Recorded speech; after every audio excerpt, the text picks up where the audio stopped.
youth ministry games, social media, outreach events. There's just so much to do. And if you're anything like me, you have layer upon layer upon layer of responsibility. You need to come up with an amazing and exciting game. You need to knock social media out of the park. And you need an outreach event that is going to cater to your students, friends, and outsiders who are far from God and from the church. How do you prioritize? And then if you do all of those things, how do you not just give your family and your people that you love the scraps and the leftover pieces of your energy? What if I told you that I had the ultimate event guide, one that's going to crush it with games, an amazing outreach experience, and it's going to lean into social media for your student ministry, all of that encapsulated in one event? See, we actually just had an event that accomplished all of those things. One with an incredible amount of games and an amazing in-room experience. One that gave students an amazing opportunity to invite their friends, and it crushed on social media. Better yet, we had 23% of our attenders be first-time or new students who joined us. And finally, not only did we increase engagement, but we also added new followers to our social media. It is honestly one of the best versions, in my opinion, of a hybrid style event. And when I say hybrid event, it's more dynamic and it's more robust than just another Zoom Bible study. I know it sounds too good to be true, right? Well, let me show you. Welcome to the Hybrid Ministry Show. In the Ultimate Event Guide, I came up with this idea probably in my second or third year of doing youth ministry, and now I am a 13-year youth ministry veteran. So this idea dawned on me years and years ago. And one of the things that has honestly just been super clear to me all the way back to the beginning times of my time in student ministry is the fact that hybrid matters. And when I mean hybrid, I don't mean only focusing on your in-person. I don't mean only focusing on your digital. I mean taking those two things and creating a space for there to be opportunity to reach and connect with your people beyond the hour of programming that you have for your in-person service, which is actually the reason why I just dropped this video. Going to be up here on the screen. You can feel free to click that, where we explore and talk about the future of church ministry, especially through the eyes and through the lens of digital and hybrid. If you're interested, hop over into that. But about 10 years ago is when I had this idea for what I call a bracket. And I'm a huge March Madness fan, college basketball. I love the selection committees. And if you're not a sports fan, essentially what they do is they create rankings or seedings, so to speak. And so there are 4 regions, and each region has a 1 seed, each region has a 2 seed, each region has a 3 seed, and so on down, all the way down to 16. And then the 1 seed plays the 16 seed, usually a pretty easy matchup. Only in the history of the NCAA tournament has one 16 seed upset a 1 seed. The 15 plays the 2, the 14 plays the 3, and so on and so forth. And they're in various spots, right? So the 1 and 16 are up here, and the 2 and the 15 are down here in the bracket, so that eventually they wait until the very last chance for the 1 and the 2 to eventually play. Then once all the teams get out of those brackets, that creates your final 4, one winner from each region. They play in final 4 matchup, and then the winners of each side of that end up meeting in the middle in the championship. And so I was like, this would be fun to do to lean in, right, to March Madness. And so I just created a bracket out of my head. I was like, let's do, Little Debbie Hostess cakes. And then I put one of my student ministry leaders, shout out to Aaron Kuntz back in Beaver Creek, Ohio. And I did one of our favorite events, Dare to Share. I put Dare to Share in there. And so students would vote on a thing versus another thing. And it was so totally random, but I offered it just as an online thing. This is before I had an Instagram. This is before Instagram even had the poll feature, but I kind of kept doing this. Then one time I submitted an option called a bracket of, awesome things to download youth ministry. This was probably like 8-10 years ago at this point. My number 1 seed was Chip and Joanna Gaines, and just kind of leaning into the hype that they had with the Fixer Upper and HGTV movement back then. But I just kind of kept honing in and creating this. And I remember one time I made a Christmas movie bracket. I had become in charge at my last church of social media, and I just threw it together because I was running out of ideas of things to post. I was in charge of something like 2 or 3 posts per day, multiple days per week, and I was like, let's do a bracket. And I launched it, and I was on a team at that time of like 6 or 7 other youth pastors, staff members, and the team went nuts because I made Elf the number 1 seed, and then I made White Christmas the 16 seed, and I had some diehard White Christmas fans. Drop in the comment below what your favorite Christmas movie is, and if it's White Christmas, I'm sorry, you're wrong, it's terrible. But that being said, they were livid, and they were mad at how I sourced it and how I came up with the seating, which, by the way, side note, just was in my head, and they wanted a redo. And so we launched this event called, something about a cereal bracket. I can't remember I can't remember the exact name of what we called it. But we had back at that last church, we had a full like YouTube show. So we set up like Sports Center style desks and anchors. We all wore jerseys, and we did like analysis, and we did like, we kicked it over to like sideline reporters, and we announced the seedings, we announced the matchups. And then when that show launched live on YouTube, people could hop over to our Instagram and they could vote. And what happened was the senior leadership must not have had anything to announce that week. And so they announced our show that week. And so we were like, man, we need to turn this into something. At that time, it was Christmas break. We weren't meeting, so it was just going to live as a thing online on our YouTube channel. But because it got announced, we're like, we need to capitalize on this just a little bit more. And so we offered, and this is in the height of COVID, so we're not doing like a lot of in-person connection with other people. If we were, it had to be masked. I mean, it was awful. But it was like January, okay, just after Christmas, like 2021. And we're like, let's do a drive-in. Kids can come watch it on their phones. Or you know what? Actually, maybe we bought big old screens that they could watch. And then we did like a FM, tuner thing. They could listen to it in their car radio. So I don't know. We probably had like 10 to 20 cars show up. Like not a ton. And we bought like so much cereal. We went to Sam's and we looted that place. And then it was like -10 degrees. And so me and my other leaders, we have like giant coats on. And we're walking car to car, passing out cereal, passing out milk. But that was the inception, right? That was one of the inception points of this idea of a bracket. And what it does in my mind is it creates some sort of event around an in-person topic. Cereal. The one that I'm going to explain to you today is donuts. And I like to kind of hone in. Yeah, that's what I've done over the years. I've honed in on like a specific topic. We've also done this with drinks, like world's greatest drink, world's greatest donut, cereal madness. This coming March, we're planning on doing a potato one called starch madness. And so it creates that event. But the reason I like it is that it marries your social media, because all of the voting happens online, with an in-person event. It is the ultimate style hybrid event, in my opinion. And I know that I've had people who are like, when you mean hybrid, what are you talking about? And they just think we're just talking about Zoom groups, and it's more than that, right?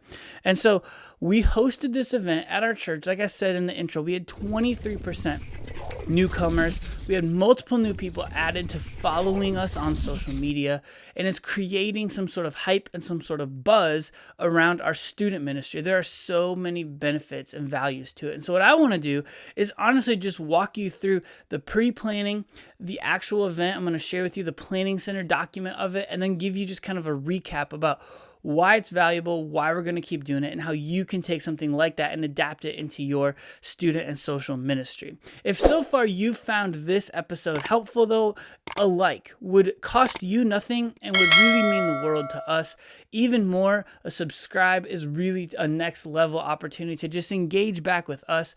Either one of those two things, like subscribe, would mean the world to us, and we would love to connect with you further and deeper, because more than just donuts, more than just brackets, we are talking about this world of not just physical, not just digital, but hybrid ministry. So let's move on and let's hop into the setup and the event planning, the pre-event side of this event that I'm talking about, the world's greatest donut. So we knew that we wanted to do this voting style event around donuts that would last around a month. The way I set it up is I will do round one. We have a Wednesday night and then a Sunday morning in our environment. And so the voting is going to be live on a Wednesday. They'll vote on the topics and the rounds. And so round one, we do all the voting. So that's where Instagram and the stories, that's where the most decisions need to be made. So because of that, in round one, then we will announce the winners on Sunday, and then we will resume voting the following Wednesday for like the Elite Eight. We'll announce the following Sunday of the winners of that, and then we'll move to the Final Four. When there's the most activity, when all the contestants are still alive, no one's been eliminated yet, that's round one. And that, to me, is the most exciting time for the actual bracket. And so because the actual bracket is exciting at that time, that's when we decided to lean into an event. So we knew we had this bracket. In fact, I created this resource. It's a link in the description on Download Youth Ministry on the World's Greatest Donut Bracket. It's on there right now. Feel free to go grab it. It's got all of the digital elements, and it's got a few games in there, but not all of what I'm about to share with you. So make sure that you hang around to the rest of this video. However, we knew we wanted to do an event a month centered around voting, and then we wanted the first night, the kickoff night, to be a big deal. And so the question kind of always is like, do you focus on the kickoff of the bracket, or do you focus more on the championship round of the bracket? I've found the beginning to be more exciting. Like I said, we did a cereal bracket most recently here at this church, and we have in our space, we have 8 different garage door bays that line the side left and right of our meeting space. That's actually where our small groups meet on Sunday morning. Those doors are up, they go in there, and then they close down, creates little rooms for all of them. It's really cool design. Sometimes it also makes them feel like caged animals, but nonetheless, we did an event back in March where we voted on cereal, and we had the 1-16 matchup in one bay. We had the 3-14 matchup in another bay. We had the 8-9 matchup in another bay. And so all the bay doors came up. There were tables in there with basketball-themed tablecloths on top, and then cereal boxes with a number pasted on it, 1 versus 16, and then all the bowls of cereal there. And so as we're wrapping up our programming, we had adult leaders sitting in there pouring milk into each of the bowls so that students could grab that, and then they could go eat, and just literally had one kid eat like 16 or like 25 bowls of cereal that night. He tried every single one of the things in the matchup. So that was a super fun way to just kind of lean into the kickoff portion. And so we had that same question. Now we have donuts, and what are we going to do? And so in our space, we have tables, and so we ended up deciding to buy a little half fishbowl things. All the supplies, by the way, are going to be linked in the comments below, in the description below. Make sure you check that out. But we had little fishbowl things, half fishbowl things, sort of decorative. It's not like a fishbowl where the top's right there, but it's off to the side a little bit. And we filled each table with donut holes. We ordered several dozen donut holes, and that's what we did. We went donut holes instead of actual donuts. It's cheaper. It's also quicker. You can pop them into your mouth as opposed to committing to an entire donut. And so we have 16 round tables, and so every table had a tablecloth, and then every table had a vase full of donuts. That was our decision to kind of supply the donuts without breaking the bank on the budget. Don't get me wrong, it was still expensive, but it's less expensive than, a dozen donuts per table or something like that. So we had donuts on every table. And then one of my favorite kind of elements or pieces of the event is we bought a giant vase, and then we filled it with donuts. We counted 233 donuts that we filled into this vase. The funny part was that we put the donuts in, and then the weight of the donuts actually started to smash them down.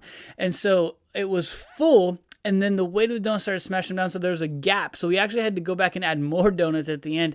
So I don't even want to know what the bottom donuts looked like. They probably were little mini pancakes. But we let students vote, simply how many donuts do you think are in here? We had a Google form for that. They shot it with a QR code on their phone. We also had an iPad set up where they could just type in a Google form. All we got was their name and their number. But if you have a marketing brain or a marketing department, you can use that, right, to kind of capture an email and start to create a little list and start to market to those people as well. That's another kind of next level pro tip if you want to lean into something like that. But then it also made it easy to just have it all dump into a Google Sheet. and I could Command F, find the closest number. And so one person, we had 233 in the thing, and one girl guessed 232. So she won it, and this little 6th grade girl carried out this giant vase of donuts. And it was hers. She got to take it with her. She got to keep it. She got to bring it in her car with her. Then the actual bracket side of things, we printed, because we were doing this so much, we printed a generic bracket on a giant vinyl banner. When you walk into our space, we have a big window with an indoor half kind of sports court right there on the other side of it. And so for the cereal bracket, I took gaff tape and I taped out a bracket, and then I pasted or taped the cereal to the window. But this time around, we're like, what if we just get what if we just print a vinyl banner, and then we can swap out whatever we're voting on at that time. So we made the investment on the front side, knowing that we're going to do this because we love these style of hybrid events in our ministry. So we bought the big banner. It fit perfectly in our space. I can drop the artwork for that in the description, but it's gonna vary a little bit for my ministry, your ministry. It's also got our logo on it. But you can find any bracket online, any generic, non-branded bracket online. Add it, print it, make it into a banner if that's something that you want to do. What it does for us is when you walk in, it immediately draws your attention because it's not there most of the year. And so when it's there, you're like, oh, it's different. And then people know and notice that there's a bracket going on. There's a voting happening. And the other crazy thing is that people get really into it on their opinions, like what things are seated, how such and such donut beat that donut. Like for example, the beignet took down, what did it take down? The chocolate cream filled donut lost to a beignet.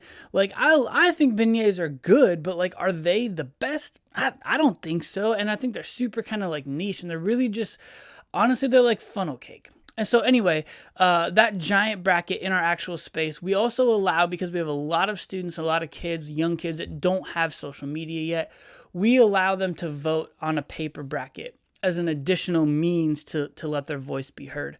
We got donut shirts for all of the staff, and we all wore them. And so that was kind of like the event like setup space. In addition to that, we had some donut balloons blown up and kind of scattered throughout the lobby. So they walked in. On the left was the big vase to vote, regular check-in. Back behind check-in was the banner with the voting and the brackets printed out, and people could let their voice be heard that way. So now let's dive into the rest of the event. I'm going to put the Planning Center event sheet right here. We're going to walk through it, and I'm just going to explain to you what we did, why we did it, and just my thoughts on it, and feel free to take and adapt any of it to your ministry. So all the setup's done. Students are walking in. We had a countdown, which if you buy my product on Download Youth Ministry, it will come with a specific donut-themed pre-roll and then a specific donut-themed 5-minute countdown that I created with just like random facts and stuff like that. So that was what was playing on our TV and our screens all throughout our space. And when the time hit 0, myself and my boss, Darren, we were both on stage, and we were, hyping up the crowd, welcoming people, letting them know that voting had been live all day on Instagram. We were letting them know who was winning what matchup. Students could, with the screen behind us, we then had like a screen that said like voting is live now with a QR code. They could shoot that and take it to Instagram. I think we gained 3 to 6 or something like that new followers on our Instagram. Not a ton, but still some students who were, I said we had 23% new students. So we're introducing our students to our Instagram. And if any of them are into this idea, they're following us, right? So now we have them on our Instagram, opportunity to reach out to them. But we just did some like, hey, here's what's going on. Here's the bracket, explaining what a bracket is. It's going to be lasting for a month, but it's all about you and your voice and letting your voice be heard. And voting is live on Instagram every single Wednesday. We also kind of teased our next series, which we're talking about big issues, elephants in the room that we often don't want to address. So we use that moment to sort of tease the topic. We didn't spend a lot of time on that. And also, we had a message drop because if you've heard me before, link in the description of my full YouTube strategy. But we've pre-filmed our messages, and so we had a message live on YouTube, but we didn't do live teaching that night. You can do that. It's your call. It's a philosophical decision. For an event like this, we like to kind of pull the teaching and let this be a truly invite night, a truly bring your friends style event, style night. And then we did a bunch of door prizes and giveaways. Now, here's how I do this. I use Sidekick through Download Youth Ministry. I created a little slide. I'll drop the slide into the link down below that I've referenced before. And it says, like world's greatest donut. And off to the side says, you're about to win something, dude, with a little arrow pointed up. And then like all their names filter through. Here's how we got the names. Every single student who checked in, we created a people search, a saved search in CCB Church Community Builder. That's any student who's not a leader that has checked in within the last day. And so whenever I go into that, especially if an event has started, it's live, I click refresh and it populates every single student who has checked in to our student ministry within the last 24 hours. And so since we didn't have an event on Tuesday, I know that anyone who's checked in is now here on Wednesday night. So that list is not just going to be a random full mailing list of all of our students. It's going to be the actual live dynamic list of the students in our event space. Figure that out in your church database system, but find some way to capture all the info of the students that are actually in your space now. Downloaded that into a CSV, copied it, pasted it into Sidekick, and then boom, we had all the names. They're filtering through, and we're giving away some door prizes. So what we gave away was like a donut blanket that's like the shape of a circle. We gave away a little mini donut maker. We gave away a donut keychain. We gave away little rubber donuts. I almost think they were like dog toys. I think we bought them for something else and we forgot, and so we just ended up giving them away. And what else we give away? I can't remember, but we gave away like 6 different things, just kind of like, hey, you won, and now you won, now you won. Kids were going nuts for it. They were excited for it. And then I had this big old pillow, like this big of a donut pillow, and I was like, who wants this? And the room's going crazy. I'm like, you will have a chance to win it later. And so I kind of teased that, but then we're like, hey, we got worship. So we had 2 hype songs. Again, philosophically, not my favorite, but our students love worship and have been clamoring for it, and we haven't had it regularly for the last year.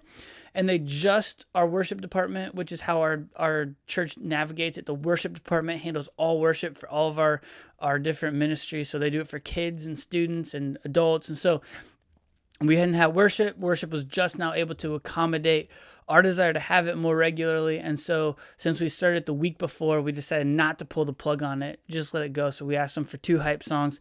They sung Here in Your House. They sang Glorious Day. And then we played a donut game. And this one, full disclosure, I didn't even make. I got it off of DYM, the Donut Showdown. A couple different people. We have myself, my boss, we have a resident, and then 2 interns. So there's 5 of us that we can kind of cycle through on the stage. And so my boss, Darren, and one of our interns, Eli, they got up and they ran the Donut Showdown. And then the winning table, because remember I said we have 16 tables, they got a box of donuts that are like more expensive, like bougie box of donuts from one of those bougie donut shops. We bought 3 of those, one for the winner of this game, one for the winner of the next game, and then 1 box for our leaders in our leader lounge. So they kept track of their answers on whiteboards, and then off they went. The winning team got that. Then we created a 15-second donut on a string bumper. My resident created it. Shout out to Caleb Maeda. And then Caleb and Kaylee came out and they ran the classic eat a donut on a string without your hands being tied. So that's another box of donuts, or maybe 2 that we bought, just glazed donuts just for the donut on a string game.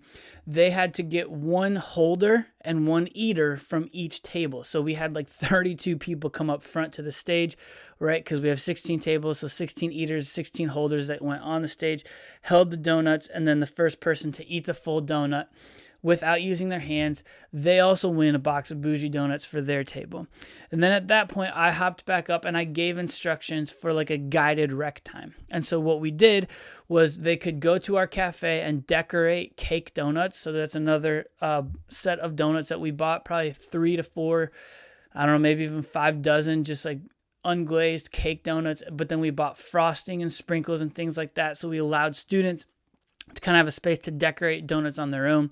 We also offered a game called Find the Donut. That's where I gave away my big donut thing. And what I did for that was I had 7 clues of things that they could do And so they could get any of the 7 clues in whatever order they wanted, but it was a speed thing. So they'd grab a clue. I typed it out, put it on a little piece of paper. I made it into like a Word doc where it was like 4 on 1, 2, 3, 4 on a Word doc, so that I could cut the Word doc up and down, side to side, and then have 4 off of one full sheet of paper. And so then I printed like 10 of the first clue and then cut it, and that got me 40 clues or whatever. So it was like, hey, some of the clues were like ways to get them to go interact with our staff. So go ask Darren what his favorite donut is. Go ask Kaylee what her favorite donut is. One of the stations that we created during this guided rec time was a temporary tattoo station. So go get a tattoo from the temporary tattoo station. Another one of them was like to encourage them to go towards our YouTube channel or answer questions from last week's message. And if they didn't know, it was like the answers on YouTube. So it would get them onto our YouTube channel, all that type of stuff, trying to kind of, again, hybridize it, right? So they'd grab a clue, they'd read it, and then they'd go do the thing. One of the clues was prove that you voted. So if they hadn't voted yet, they had to go fill out a paper bracket or show me they casted their vote via their phone via Instagram. And then the last and final station of guided rec was the tattoo station, as I had mentioned and alluded to. By the way, the first student to come back with all 7 of their clues completed, they won that giant donut.